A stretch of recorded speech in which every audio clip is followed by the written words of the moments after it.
My name's Marion Dry, and I'm the director of the Benazir Bhutto Leadership Program and co-chair of Class Act. On behalf of the board of Class Act HR 73 and the Benazir Bhutto Leadership Program, it is my great pleasure to welcome you to What's Wrong with Democracy, an assembly co-sponsored by Class Act and the Weatherhead Center for International Affairs. We're grateful to Professor Shugata Bose, Gardner Professor of Oceanic History and Affairs in the Department of History, and Faculty Associate and Chair of the Weatherhead Research Center Cluster on Global Transformations, for generously agreeing to serve as our convener. He is joined on the program by moderators and panelists who are and have been changing the world. They do us great honor and service by participating today. Thank you to all of you. Class Act and the Benazir Bhutto Leadership Program also extend our profound thanks to Ted Gilman and the staff of the Weatherhead Center for hosting us. Class Act is a nonprofit founded in 2013 by members of the Harvard-Radcliffe class of 1973 to provide us with a vehicle to create positive change together. Our work includes several initiatives prominently represented today by the Benazir Bhutto Leadership Program, named in honor of our classmate, Prime Minister Benazir Bhutto. BBLP is a principle-based program devoted to promoting democracy, equal rights for women, education for all, and religious reconciliation. The program provides fellowships to leaders from predominantly Muslim countries for the one-year mid-career Mason program at the Kennedy School. In addition, we have engaged like-minded individuals with Harvard affiliation as BBLP associates to create a larger group of leaders committed to these principles. Knowing that most Americans are woefully ignorant about cultures and systems other than our own, one aspect of the BBLP mission is to strive to improve American understanding of the Muslim world through public education. This assembly is a piece of that work. Today you will meet Natasha Jehangir Khan and Ruhi Abdullah, our first two Bhutto fellows currently enrolled in the Mason program at HKS. Our panels today also include Aram Sattar and Muhammad Ali, both of whom serve as BBLP associates. Class Act also welcomes today's remarkable moderators, Aisha Jalal, Sonu Jain, and Sylvester Monroe, and distinguished panelists Hisham Alwi, Cameron Munter, and Roger Meyerson. Putting this program together has taken the work of many members of the Class Act community.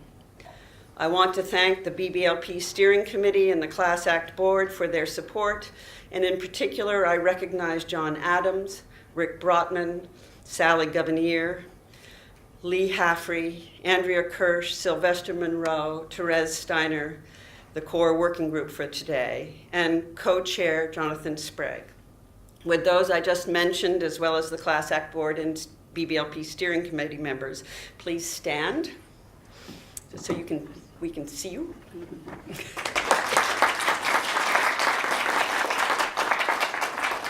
These are all core members of our community. We encourage those of you who are interested in this work to review the Class Act website and reach out to us. We welcome those who wish to join our community and help with the work. We hope you will give us your contact information on the sheets out on the table outside today if you're interested.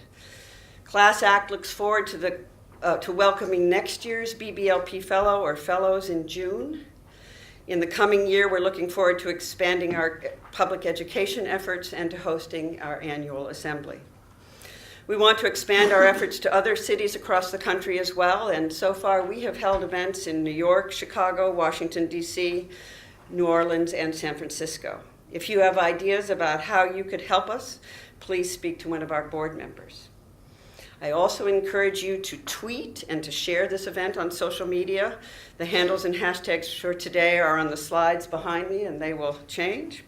So please do, because we'd like to spread the word. And do please silence your devices now. Finally, and with great pleasure, I want to introduce you to Professor Bose. Sugata Bose is the Gardner Professor of Oceanic History and Affairs in the Department of History at Harvard University and serves as the faculty associate and chair of the Weatherhead Research Cluster on Global Transformations. He obtained his PhD from the University of Cambridge and specializes in modern South Asian and Indian Ocean history. His most recent book, 100 Horizons, The Indian Ocean in the Age of Global Empire, crosses area studies and disciplinary frontiers, bridging the domains of political economy and culture, and he is a recipient of the Guggenheim Fellowship. In addition, I want to say that he has been remarkably helpful to us in putting this together, and we appreciate his expertise and guidance. So, welcome.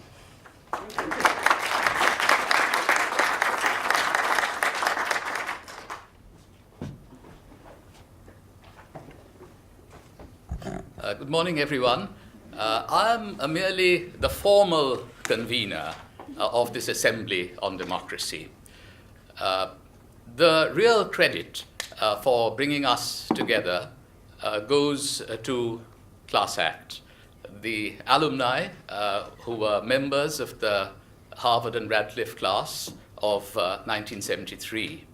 It is they who have found a creative and constructive way of honoring and remembering their distinguished classmate, Benazir Bhutto. So since Marian has thanked almost everyone on her team by name, it remains for me to express my gratitude to Marian, who has worked very hard over the last few months to put this program together. I especially remember her visit along with Sally to our home in the early stages of planning for this assembly. Benazir Bhutto and her mother, Nusrat Bhutto, had led a movement for the restoration of democracy during the 1980s. It was a long, drawn-out effort to remove from power a general who had executed a coup d'etat on the 5th of July, 1977, and then gone on to execute the former Prime Minister of Pakistan, Zulfikar Ali Bhutto. In some ways, that decade may have been the age of innocence in thinking about democracy. There was a military dictatorship in place which had to be removed. But as most perceptive scholars of democracy have pointed out, and I would refer you to Aisha Jalal's book, Democracy and Authoritarianism in South Asia, these two concepts, democracy and authoritarianism, are not necessarily opposites. Even military dictators try to seek democratic legitimation of some sort. One can think of General Ayub Khan's basic democracy constitution of 1962, or even General Zia-ul-Haq's to establish local self-government once he decided to lift martial law at the end of the year 1985. And formal democracies also often have a deep strain of authoritarianism ingrained in them. In more recent times, the election of so-called strong men through electoral processes has emphasized this close imbrication between democracy and authoritarianism. There are many among us who are concerned to see the victory in well-established democracies of leaders such as Donald Trump in the United States of America or Narendra Modi in India. But we could think of a whole range of other leaders who have risen to power through elections. Erdogan in Turkey, Orban in Hungary, most recently Bolsonaro in Brazil. In fact, my Brazilian history colleague was telling me, why have you limited your discussion to the United States, the Middle East, and South Asia? Why not include Brazil or the whole of Latin America and Europe, where democracy, as we knew it, seems to be in some kind of crisis? I had the opportunity of taking direct part in democratic political processes in India over the last 5 years. Almost by accident, I was asked to contest the 2014 Lok Sabha elections in India.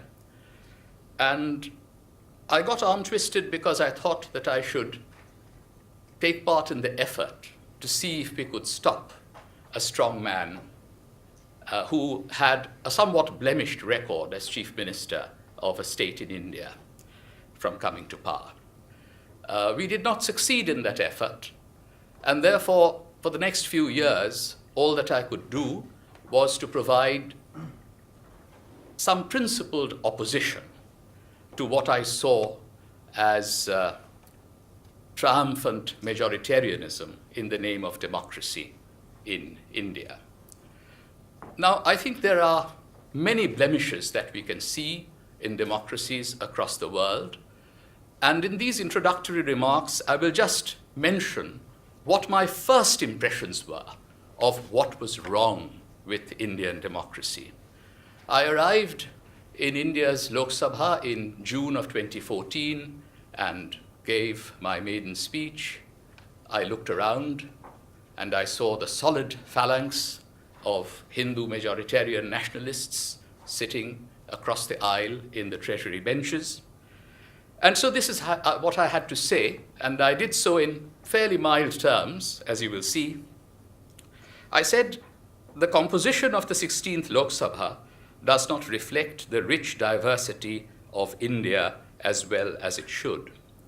That is why it is our special duty and responsibility to give voice to the needs and aspirations of underrepresented minorities.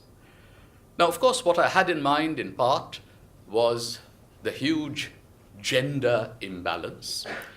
There has been a law that has been hanging fire to give reservation for women. That is probably not the best way forward.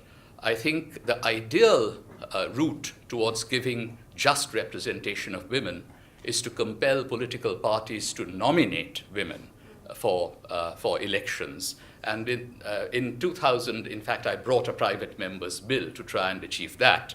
But of course, it has not passed in India. But I also had in mind the very poor representation of India's most significant religious minority in India's 16th Lok Sabha. The results of the 2014 elections had been more or less decided in the most populous state of India, Uttar Pradesh. There were 80 seats from that state, and the BJP, the Bharatiya Janata Party led by Narendra Modi, had won 71 of those, and 2 more had gone to a small party allied with the BJP, 73 out of 80.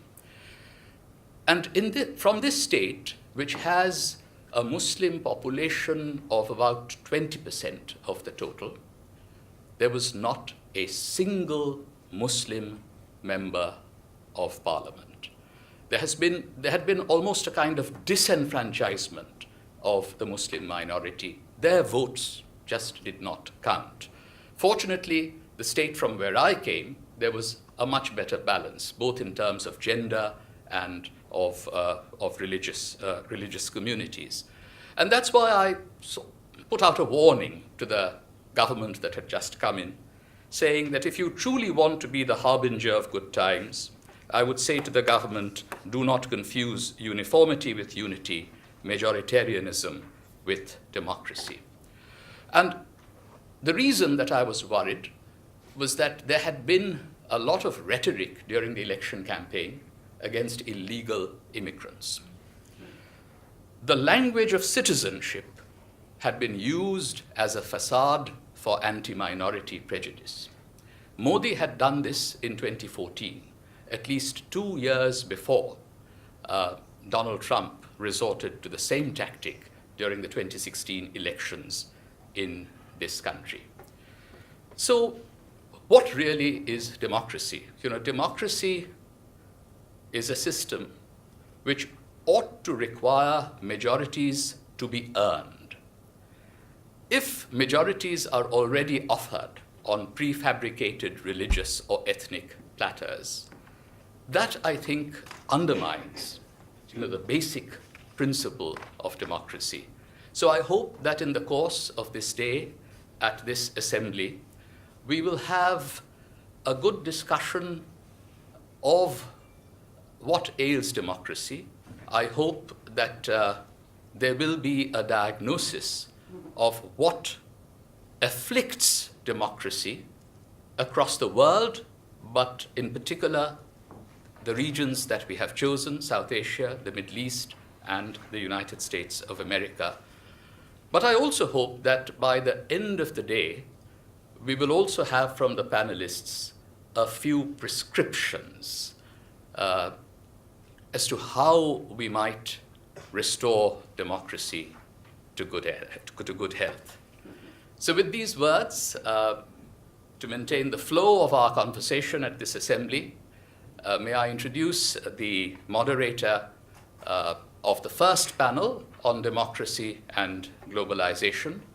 Aisha Jalal is the Mary Richardson Professor of History at Tufts University and Director of the Center for South Asian and Indian Ocean Studies at Tufts.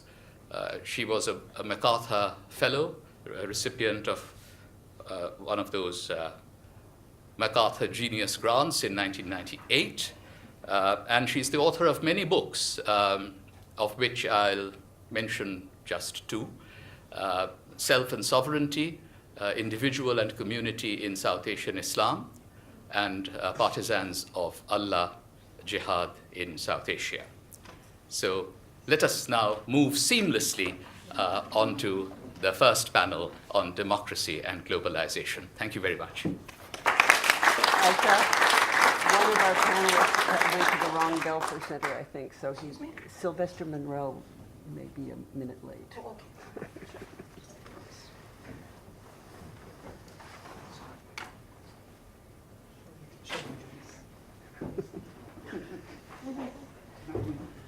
Can I have the panelists? Yes, panelists. I guess I get to sit. Well, thank you very much, Agato, and I'm very grateful to the organizers of the Benazir Bhutto Leadership Program for giving me the opportunity to moderate this panel. It's particularly appropriate that we should be talking about the problem with democracy, since we are, in a sense, commemorating Benazir Bhutto, someone who was a symbol of democracy, certainly in Pakistan, even though there were many detractors who were irritated by the fact that she was regarded as a symbol of democracy, largely because, as we know, democracy is not something that is, it's not perfect. And certainly the democracy in which Benazir Bhutto stepped in or tried to consolidate was anything but perfect. And therefore, I think that 30 years ago, or just about that time, when Benazir emerged in 1988 to take Pakistan, or to lead Pakistan out of military dictatorship, a long spell of military dictatorship, there were many hopes, but those hopes were belied by the realities on the ground. Today, when I look back at that period where we did criticize Benazir quite a lot, I do think that it was also a period where we learned what democracy really was. I think that so long as it was a matter of aspiring for democracy under military authoritarianism, democracy became the solution and panacea for all ills until we discovered how difficult it is once you've actually achieved the breakthrough and arrived at a formal democratic system, that's not enough. So in many ways, I think Benazir Bhutto's period in office, which I've observed very closely, written about, taught us precisely what Shugata was talking about this continuous dance, if you like, between democratic forces and authoritarian forces in any political system. And it's that constant balancing act which determines the extent of democracy or authoritarianism at any given moment. We typically tend to think of them, as he pointed out, as stark antithetical opposites. But just look at the constitutions of one country after another. Start with India, go to Pakistan, and you'll see how many laws relate to states of exception. In other words, Indira Gandhi did not have to invoke extra-constitutional laws to enforce her emergency. It was in the Constitution.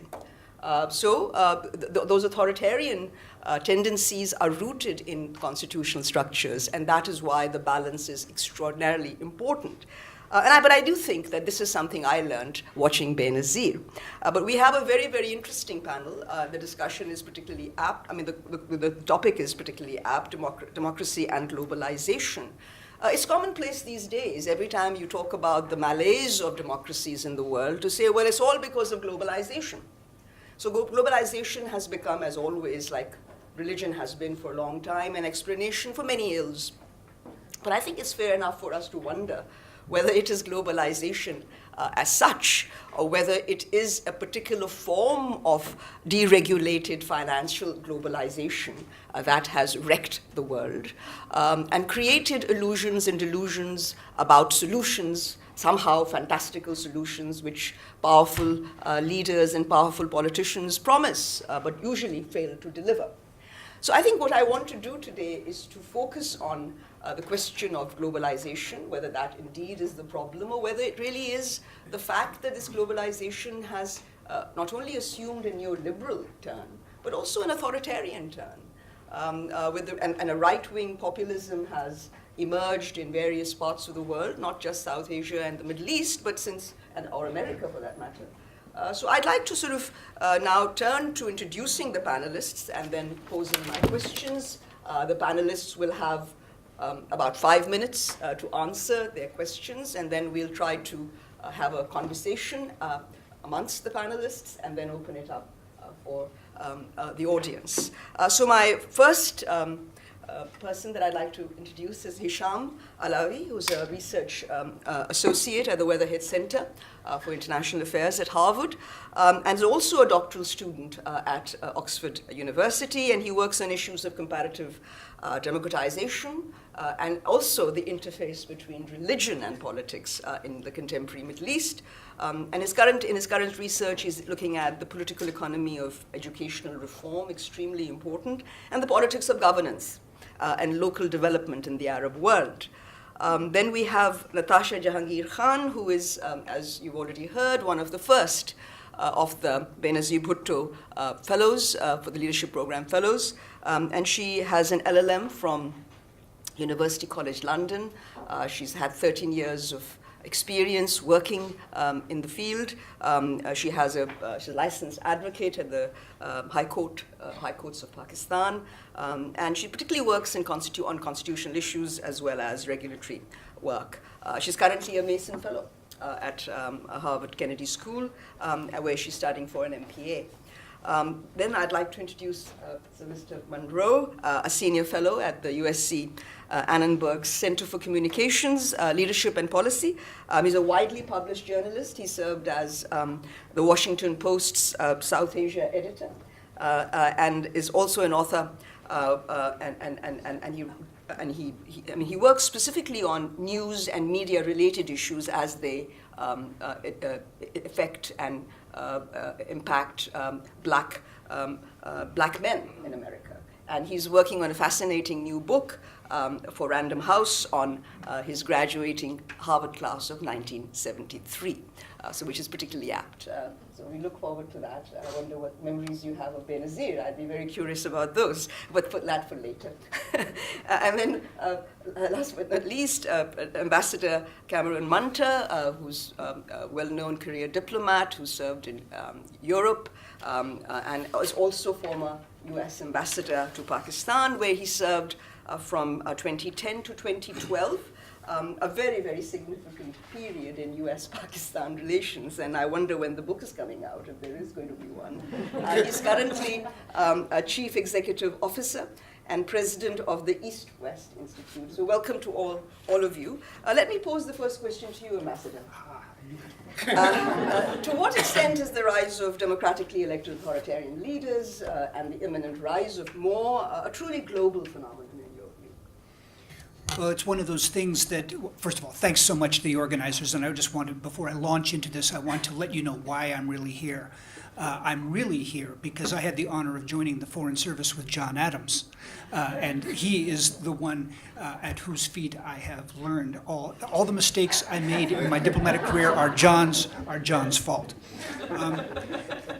But beyond that, no, I think that one thing that will come out, I think, in our discussions is that while we're talking about the general sense of globalization and how authoritarianism seems to accompany it, there are so many individual patterns, so many specifics in each case that it is important not to gloss over it too simply. I think what we'll look at is not only the question of defining globalization as a financial kind of process, so neoliberal economics in the post-1990 period, but the technological changes as well that have taken place that have allowed for the populations of these countries to, in many cases, not that it happens in all places, in any cases go past what we would call the intermediary or intermediate democratic institutions and to communicate with the Bolsonaros, to communicate with the Erdogans, to go past traditional media, to go past traditional sources of authority, to lend the possibility technically or technologically for leaders to arise. So it's not just a question of a broad socioeconomic or political system. That said, I think that as an American diplomat, one thing that we have found, or as a recovering American diplomat, I retired in 2012, what we found is that there was a certain set of assumptions that took place during the 2 decades after the end of the Cold War, that somehow the trajectory that we were on would remain. That is to say that the assumptions that we made about the structure of economies, the structure of development, the structure of geopolitical relationships, which somehow didn't need to be reassessed. And I think one of the things that is the perhaps unfortunate but necessary elements of the current fights that we're having in understanding democracy and the challenges of authoritarianism is that it is in part our complacency that has led to this jarring feeling that we have today. And so that those of us, and I can give from my experience a couple of ideas, that we didn't care what the question was, but we already had the answer. Yes. That is to say, when we in Pakistan decided in 2008, and when I say we, I was not yet in Pakistan, there was in the American government an effort, and this was at the time when Benazir Bhutto was running for prime minister before she was tragically assassinated. There was a sense that the narratives that we had had about Pakistan had led us into some cul-de-sacs, that there was mistrust on both sides, that the Pakistanis believed that the Americans used them and threw them away. The Americans believed the Pakistanis took their money and lied to them. The enormous mistrust. A number of people said, okay, we're going to deal with this. We're going to look more deeply at trying to solve these relations between America and Pakistan, as an example. The problem was that even though the Kerry Lugar-Berman language that came out of Congress, the assistance that went to Pakistan, the emergence of such people as Richard Holbrooke, those of you who knew Richard Holbrooke, often in error, seldom in doubt. Holbrooke, who's quite a great diplomat. They came up with pretty intelligent critiques of what America had in its efforts, in this particular case, neglected in Pakistan. The tools we used were the same old tools. So part of what I wanted to emphasize here is that at least in looking at this globalization process and looking at it as a multifaceted thing, it was partly the inability. There were people who understood what was taking place, but there was an inability to come up with new and creative ways to deal with the new challenges, whether the new challenges were the deindustrialization of the West, whether they were the development of the different countries, whether they were the hanging on of old political castes in places, say, like Pakistan. we at least coming in from the outside, and those of you who know what was going on better, we at least from the outside only applied or tended to apply old solutions to new problems. So I guess what I would just kind of summarize my answer to your question is, let's not be too broad in saying that there is a globalization problem. There are millions of globalizations going on and problems we have to sort out. And yet, when we deal with them, we somehow have to synthesize so that at least those people who are trying to come up with coherent answers on a global scale can come up with some answers. Maybe we'll do that today. I don't think the intention was to flatten the world and talk about globalization. That was not the point. But I think it's still very important analytically to suggest that despite differences, there are certain patterns that are discernible in the world today. And those suggest that we are moving in a scenario where people in various parts of the world feel that they've been left out of the globalization process, which is why they are fueling this kind of right-wing authoritarian populism. And I do think that that's what we wanted to talk about in part. And I agree, very much agree. That's what we wanted very to much do. agree. So I think my next question, since I think the role of the media is so vital in promoting these so-called strong leaders, I'd like to direct it to you, Sylvester, and ask how you assess the role of the media in this contemporary struggle for democracy, not just in South Asia, but also in the Middle East. Do you think that the media, you can bring in the US as well, if that helps. I'm really curious how you see the media in the current iteration of globalization, promoting or retarding democracy, in your view? Well, I think, much like the ambassador said, sometimes we apply old sort of attitudes and old ways of looking at things and doing things in the media that don't fit the new, that don't fit what's happening. I do think that you are absolutely right when it comes to the point that there are certain clear themes, whether you're talking about the Middle East or Europe or the United States or Latin America in terms of globalization. And this is one of the themes that I think the media has gotten right, and has, which is that with globalization, the point you made that there are a number of people who, globalization has made the world smaller in many ways.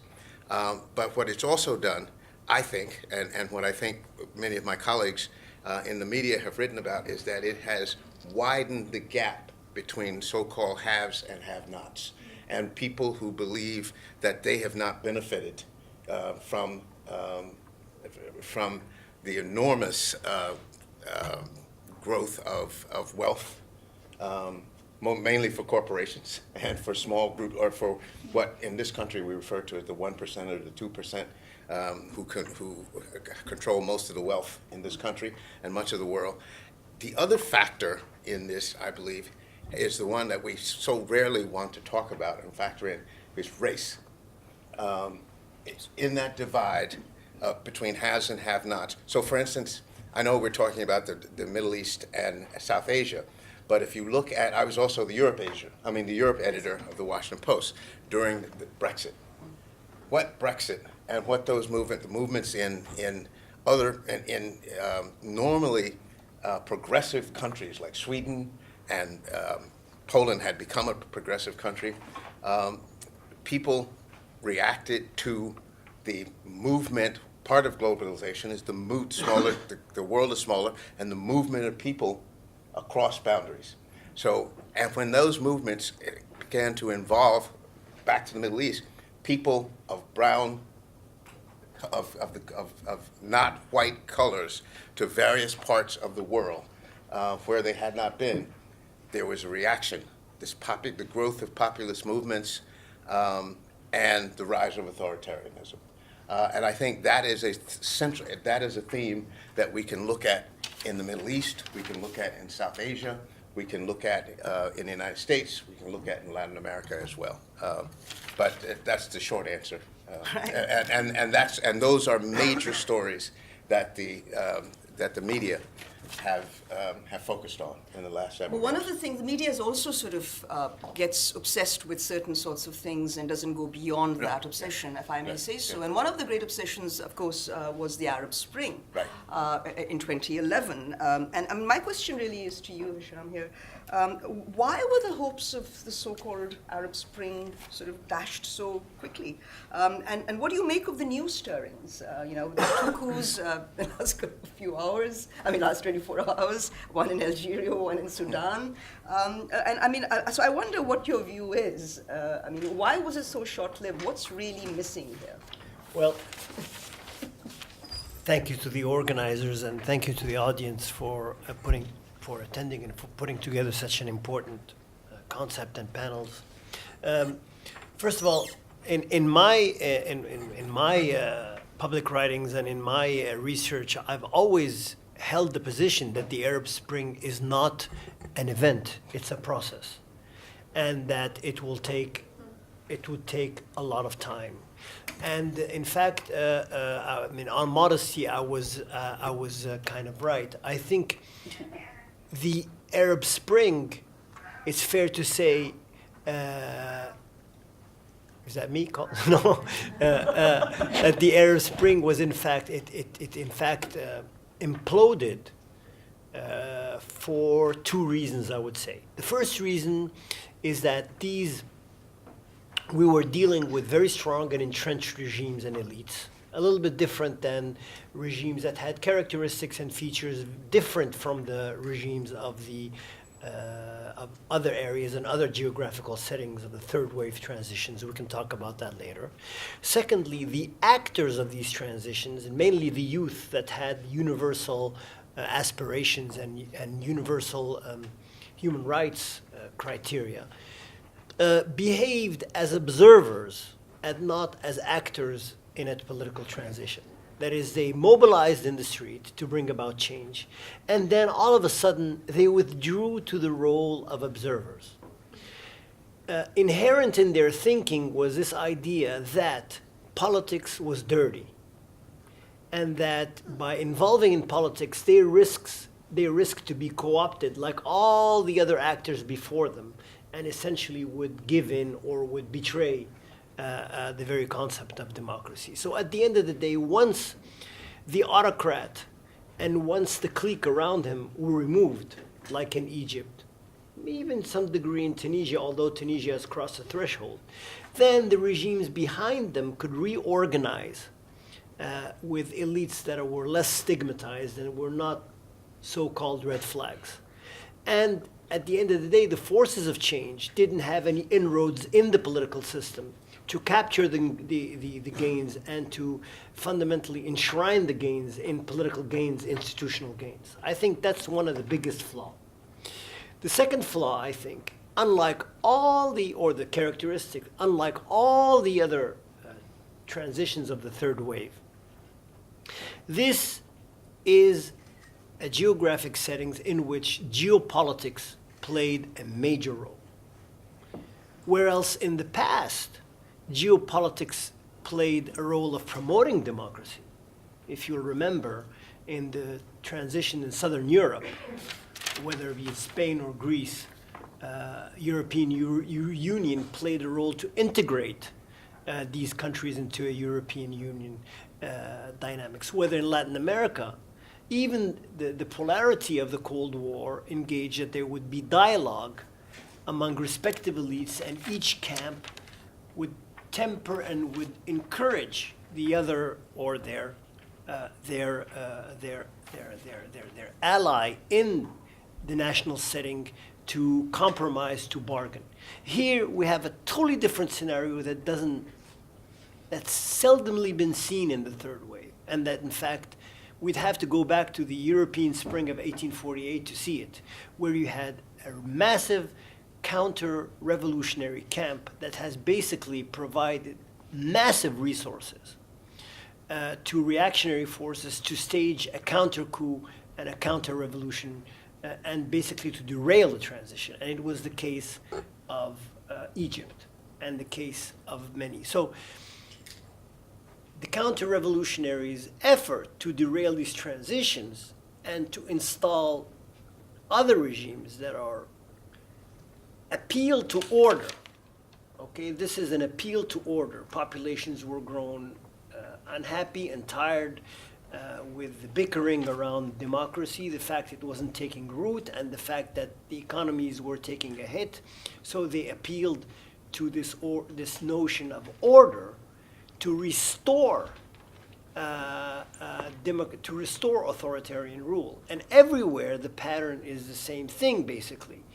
We're going to dry up a local scene from economic actors that can form dissidents, and we're going to destroy civil society spaces, and we're going to erect a dictator that's essentially going to put together a highly centralized, a highly vertical state, and that model is being exported everywhere. And if you see, it's being exported with Sisi, although the history of Egypt facilitated that, but it's also being exported, as you see, the efforts to export that with Haftar in Libya, and to resuscitate in a form or another the Saleh regime in Yemen. All these common traits to this counter-revolutionary movement that is being spearheaded by Egypt, the United Arab Emirates, and Saudi Arabia in this alliance. So again, just to summarize briefly, what basically has hampered was created an obstacle to this Arab Spring materialized in electoral democracies taking root is these two factors. The fact that the youth that have called for change and that have basically mobilized for change have instead fallen short and have retrenched behind the role of observation. And then the counter-revolutionary organization and pushback in the region. Yes, what's happening in Algeria, what's happening in Sudan is part of the historical process, because for different reasons, and we can talk about these countries, but the fact is the problematique of the same authoritarian state remains the same. It cannot provide for goods and services. It cannot provide for a healthy development that spreads equally the fruits of development. There is growth, and globalization can celebrate this growth in the form of edicts by the World Bank and by the IMF. But at the end of the day, the fruits of globalization economic only fall onto the lap of a very small elite, which usually entrenched behind the regime, cronyism, et cetera, et cetera. So the problems remain the same. In fact, they've grown worse. And the responses or the solutions of these autocratic regimes basically fall short of the mark, way short of the map.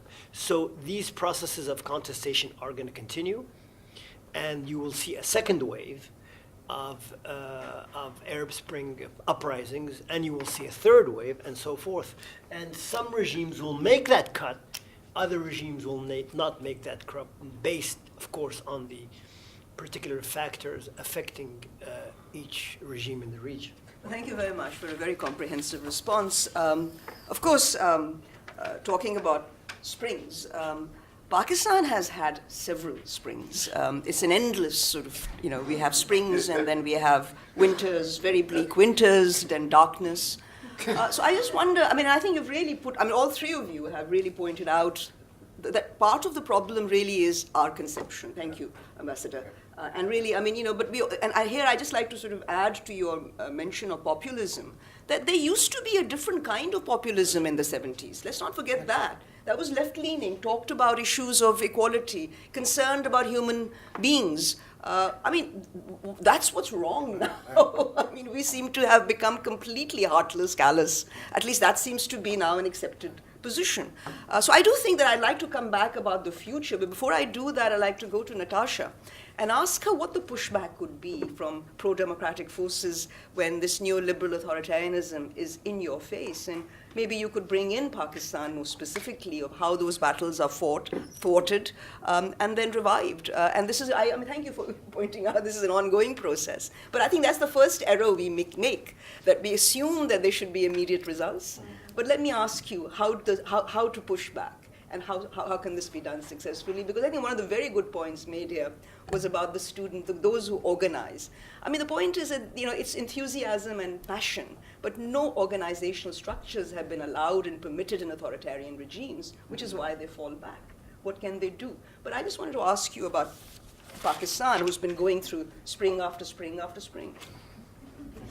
Thank you so much, and thank you to the organizers for having me here. I think I'll take on from where you spoke about the spring after spring. What's happened in Pakistan is we have gone through so many cycles of all four weathers, all four seasons, that there is a sort of a deep mistrust of the term democracy itself in Pakistan. And I think the way to address that is at two levels. One is from the global level, and one is from the internal level.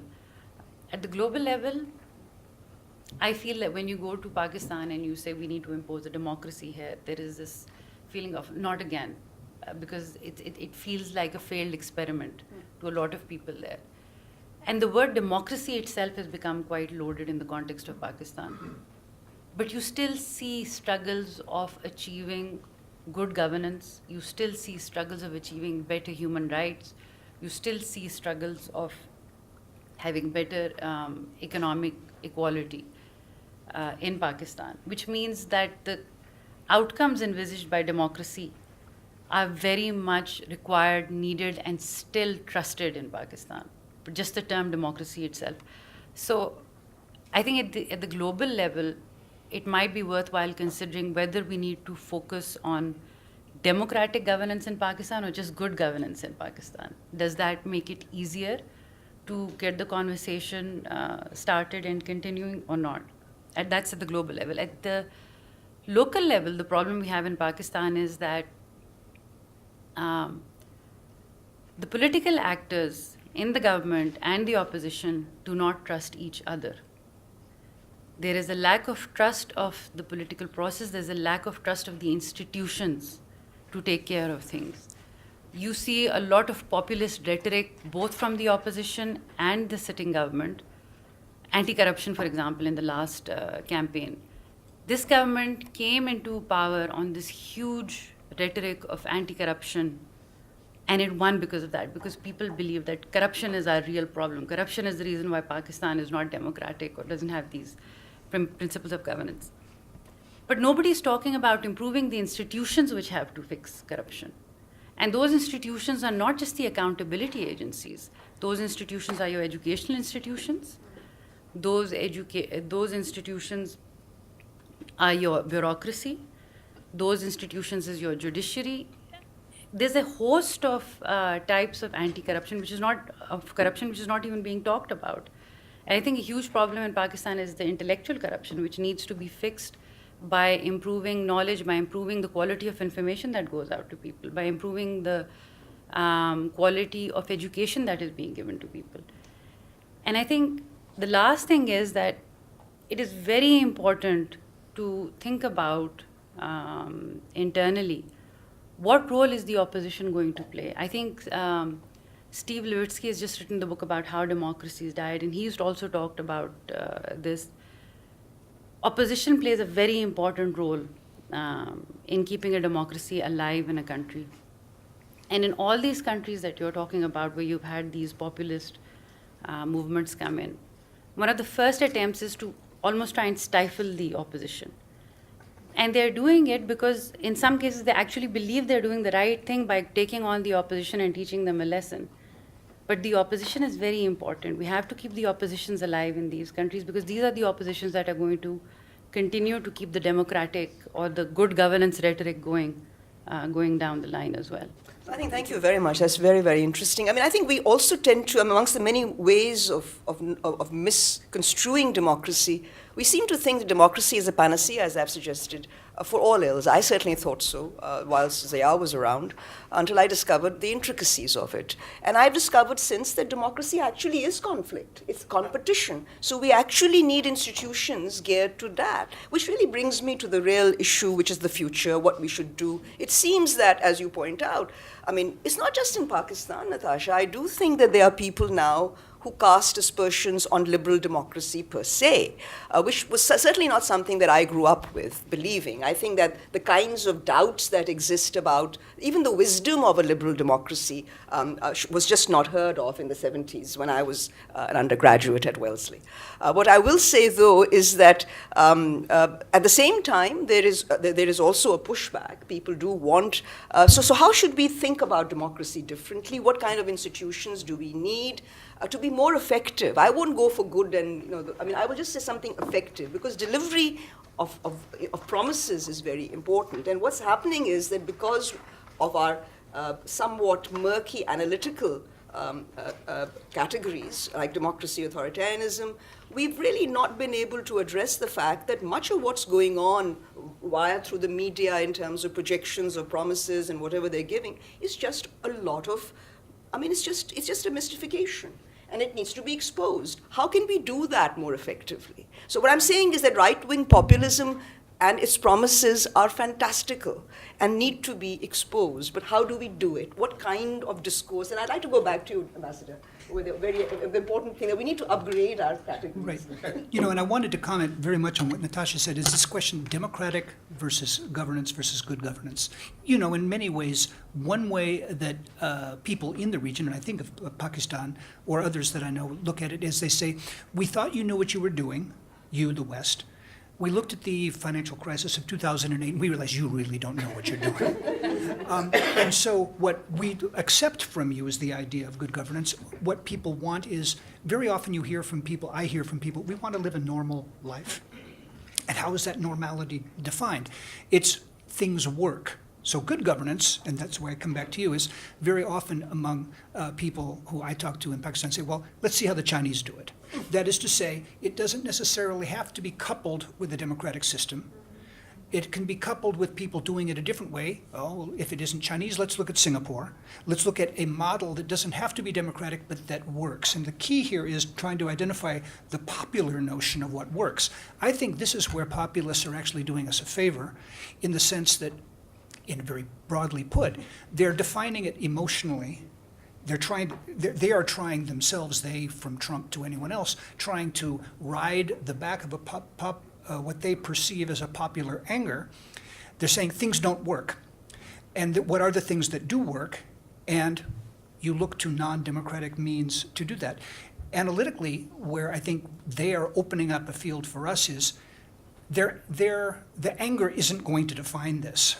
But it's not that this is irrelevant. What people really want, whether they're the students who are on the square and then decide to stand back, they want a series of things that we could all identify: opportunity, fairness, justice. But what is missing from so much of this from the populace seems to me, what I remember from the days when I used to be in Poland in the 1980s, there was a phrase that they would say in Polish, "Nie ma wolności bez solidarności." You cannot have freedom without solidarity.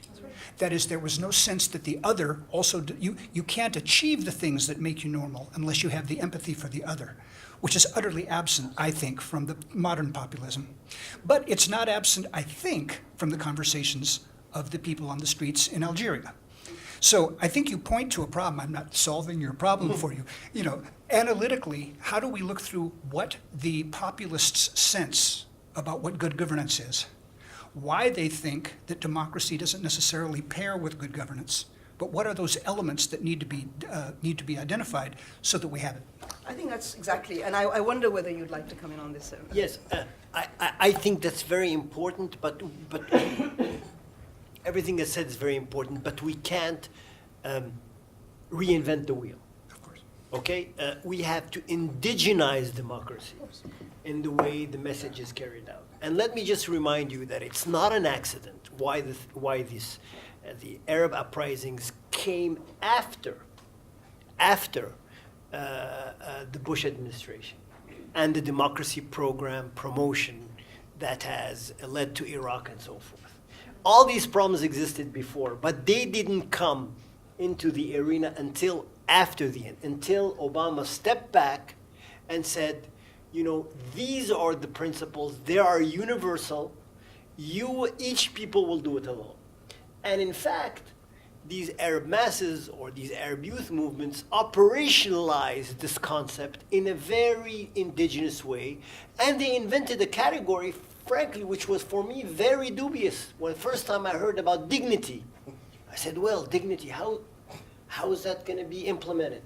And then all of a sudden we heard, well, dignity means stopping corruption, stopping nepotism, creating an equal opportunity for both. And then there it is. It operationalizes a program which at the end we know what democracy means. It means accountability.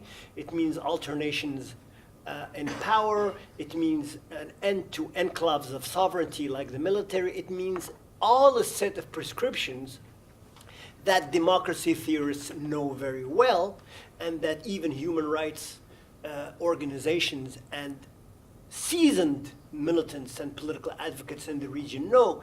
But the way to package it, the political discourse, which is not just different from a language, is repackaged in a way that it's indigenized and touches people and can mobilize people. One last thing, I feel somewhat just minutely as a Martian in this room, because as a student of democracy, I know what populism is, and I know it's a number one problem. But in our region, populism is not the problem at all. Why? Because populism, as the French would say, c'est la vertu du peuple. The people are virtuous. Then any entrepreneur in politics would come and know how to incite this. The problem is with elites, and we will drain the swamp, and we will attack elites, and this is, so it basically becomes the dictatorship of vertical accountability. Majoritarian, our host has talked about majoritarian rule, and it's about erecting and reifying majoritarian rule in a dictatorial way. So we're imposing all the mechanisms of vertical accountability against horizontal accountability, and it means the recourse to referendums and things like this, which can be dictatorial means. But in our region, it's the same elites that are patriarchal and patrimonial, and that they cannot use this discourse because they're entrenched for 20 years in the political systems. So this is why our problem in the region is not populism. Our problem is a type of authoritarianism which is very different than what is affecting other regions in the world. Well, thank you very much. And I think the question that raises in terms of your comments is, what do you do when there are democratically instituted authoritarianisms, as, for instance, in India? And I just want to turn to you, since we don't have Shugato to answer these questions for us on the panel. I'll turn to you, Natasha, and ask you, actually, I wanted to first ask Sylvester. Sylvester, what can the media do? Or is it disinterested? So we've talked a lot about how we could deepen our understanding, nuance our understanding of what really is going on. We've heard a lot here, and from Ambassador. And I wonder whether that is part of the problem. It is part of the problem that I think the media writes in a way that, without complete understanding of what they're talking about. First of all, as I was thinking about this subject, I was reminded of, and I couldn't find the person where the quote, and the quote may be apocryphal, but the quote is, "Democracy is a very bad form of government, but all the others are so much worse." Yes, I've heard this a lot. Churchill. Yes. We in the media often write as if democracy is, I think somebody mentioned this, panacea, and it is a one-size-fit-all solution to every country. And that's because too many of us in the media think that, the difference between, if you just put democracy in the Middle East, it's the difference between a Shia and a Sunni is the same as the difference between a Republican and a Democrat. And we just don't understand, we don't have enough deeply rooted understanding, and then by writing in that way, there's a sort of cultural arrogance. That's right. So how can that change? Well, for the media to be better educated.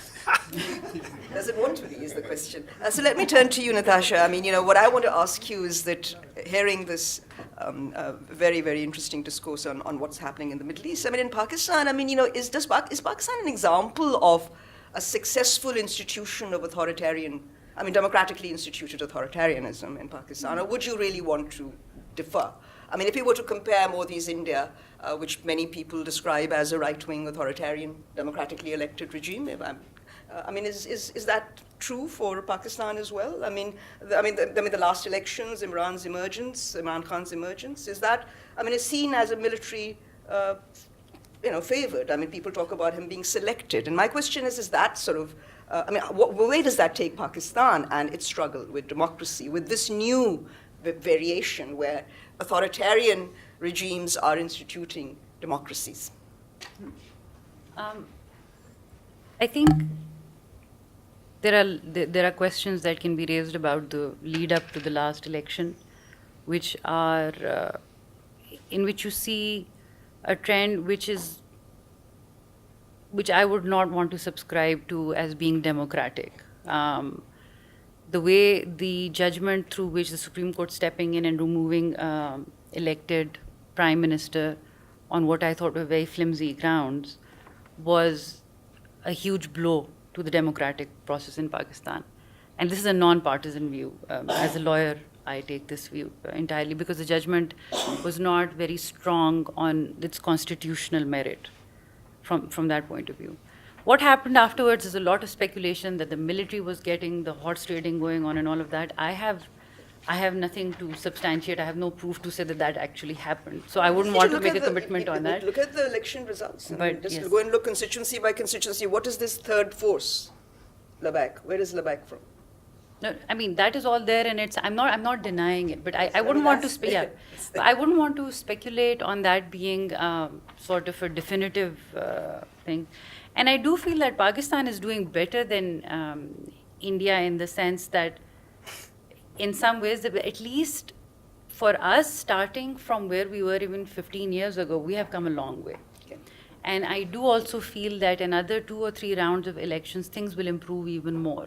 To say that military is not a reality or will stop being a reality of as a political force in Pakistan in the next couple of years is, I think, it's an unrealistic expectation, simply because of the historical baggage we have with the military.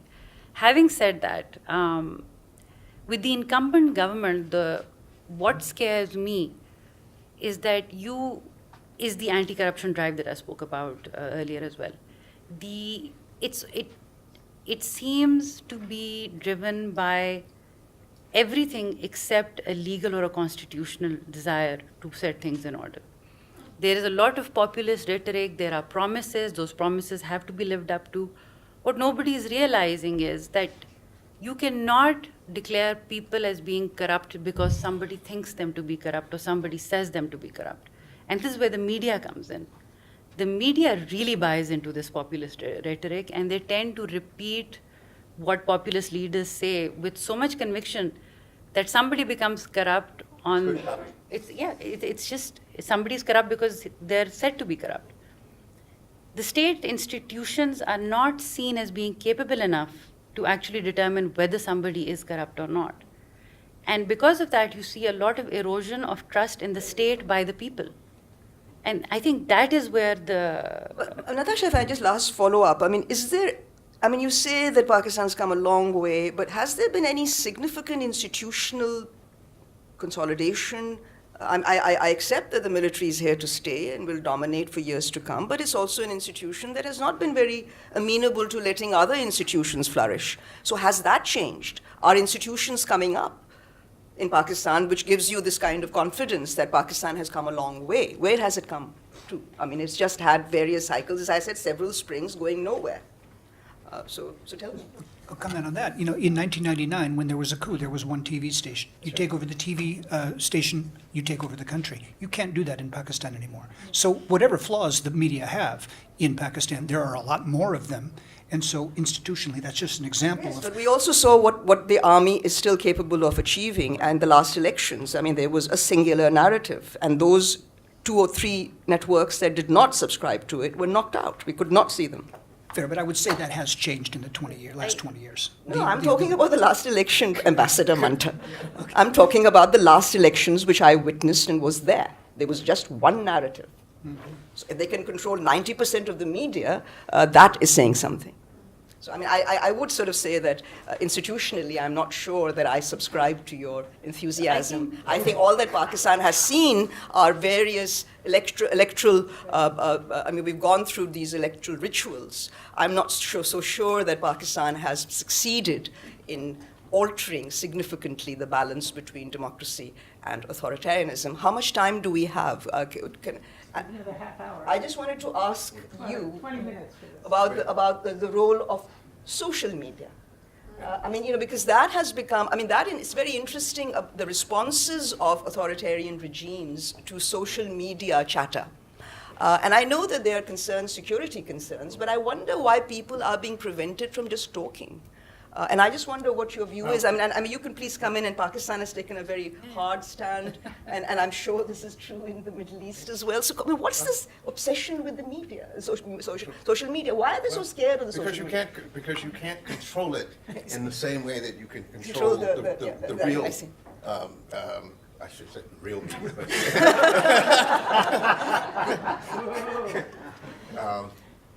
Traditional. the traditional media. Yes. And in fact, the social media helped to fuel, you know, the young people in the Arab Spring. Yeah. I mean, that's how word got out, and this groundswell of enthusiasm and whatnot. But also information was shared. But it can cut both ways. But it can cut both ways. Also, one of the things is that it wasn't able to sustain. I mean, it started, Yep. but it wasn't able to sustain it because there was it didn't have a structure. It was loose. It was these people sort of emailing and tweeting and you know, Facebook and so on to get the information out, but it wasn't organized. It couldn't be organized, and yet there is this great fear of it, as you say, because you can't shut that down. Well, you can, in a sense, you can, so that people can't. I suppose the government can shut down the Wi-Fi in the country. I suppose. I don't know. But We blocked YouTube for quite some Yes, yes, time. go ahead, Yeah, we had blocked And I'd like in to Pakistan a get- few yes, years we're ago. on this Yeah, you road. can. You can block down certain sites and all. I think because China's blocked. You can't use WhatsApp in a lot of countries. You can't make calls or or they're heavily monitored, the social media. A lot of sites on Twitter are blocked as well. So, but I think the problem is that the way social media is also being used as a tool of misinformation as well. Well, yeah, that's- How do you control that? So, and it's very important for better governance standards and for improvement in the quality of life of people that they be given authentic information, at least. If the majority of information which is being given is more misinformation, and I think that's a huge problem. and it's an unconstitutionality. There's an appetite for misinformation in Pakistan. I mean, that's something that mesmerizes me. Do you have any insights on that? I mean, they prefer misinformation than factual information. What's the reason for that? I think because of sensationalization of It's more it's interesting. more interesting. So I think that's really something. And there's not enough. That's not directly a part of our conversation, but there's sort of what the Russians were accused of doing in, you know, Yes. our most recent election, which is to sort of target groups and send and deliberately send disinformation. I think, returning to my region, namely MENA, Middle East and North Africa, I think 10 years into the Arab Spring, I think we can say, and with some degree of confidence, that youth plus information technology or social media does not equal democracy. Okay, that at the end of the day, you can bring down a regime with a flash flood, but you cannot build institutions, and you not what you need at the end of the day is the same old recipe. You need militants that mobilize on the ground. And the problem with these youth, again, is that they have conflated idealism with purity. You can be an activist and a political entrepreneur that wants change if you're idealistic, but purity does not exist in politics. You have to get your hand wet, your feet wet. You have to be able to accept to sit down in a room and to talk with military, But that's the idealism of youth everywhere. Yes, but this is very specific to our region, and I compare it a lot to May 68 in France. May 68 was a groundswell movement where norms changed and everything, but at the end of the day, it was these youth that brought about May 68 retreated, and the norms of May 68 and the values and the idea and the air of freshness stayed in the air for 20 years. It did bring about change, but it diffused it in a certain way. The current Harvard magazine, the spring of '69, right here. Yes. Yeah. So at the end of the day, it didn't translate into change immediately. I am not a specialist on Pakistan, but I'm a student of democracy and a scholar of democracy. And while as an observer I agree with everything that's been said here, I do think that there is an important dimension in the case of Pakistan.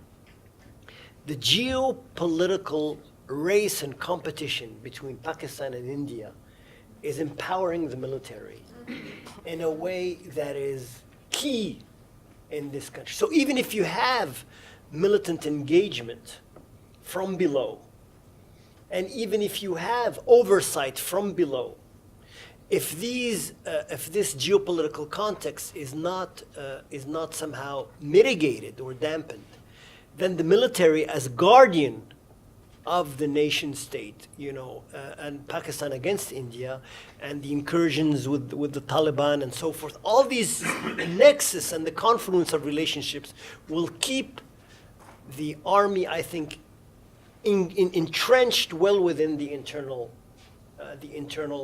equation. And one last thing also as a political scientist is, because we're talking about the Middle East, is the problem the Algerians are going to find. And they're encountering today, and I think it's a problem the Pakistanis are encountering, and it's one of the issues that makes us transition from spring to winter, namely the place the military have in the economic field in Pakistan. Unless that is addressed in a way that reassures the military but says, look, we have to agree on a way on how you people are going to withdraw from the economy, then you're always going to be a hegemonic player, not just a player, but a hegemon. And that's the problem the Algerians are facing today with the Algerian military. The Algerian military are deeply embedded in hydrocarbons, and as such do not want to exit because of this. And that's a solution that needs to be addressed. Okay, thank you very much. And it would seem on the Pakistan point that the military certainly has no intention of exiting anywhere. And in fact, from hearing Natasha, the Pakistanis are quite happy keeping the military there. So my question really is taking this discussion further. I mean, what is the way to think and talk about democracy? Is it that we should basically take away this stark antithetical oppositions between democracy and authoritarianism and realize that they are imbricated depending on context where they are, and this is going to be an ongoing struggle?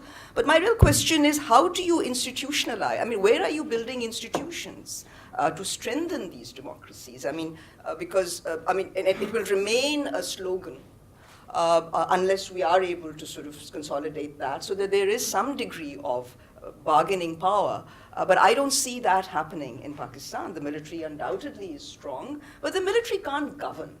And that is the conundrum for the military. And as I always say to the military, either they decide to open up a section where they rear their men to run the country, or they learn to work with the civilians and train them. Because, I mean, that is the great dysfunctional reality in Pakistan that entrenches authoritarianism and makes authoritarianism a desirable goal for some people. And if anybody wants to comment on this aspect, where do we go from here, is my question to any of you.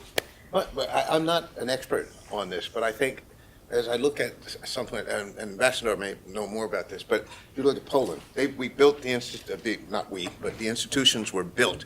The solidarity movement rose, we had democracy, and the institutions were put in place, and for a while things seemed to be going quite well, and then boom, look at where we are today. So why?